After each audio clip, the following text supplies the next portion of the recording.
What else can the Smart Money Wizard conjure up for us?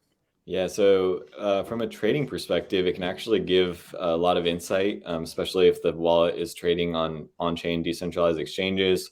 So you can see the transaction count, whether that's receiving or sending tokens, transaction count by day of the week, right? So, what is their transaction activity over time?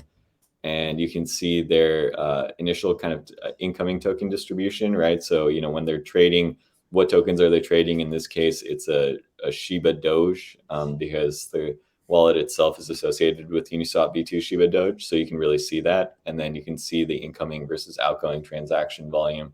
So in both cases, Wrapped Ethereum having kind of a bit of an edge over Shiba Doge. And then finally down here, you're able to see some of the recent token transfers. So if you really want to monitor a particular wallet and you can see like recently, in the last 24 hours, where has it been sending money to? How much money has it been sending to? So again, kind of like a much easier way of visualizing all the key information without having to really dig through like all of the Uniswap, difficulties and complexities of information to understand something about a wallet.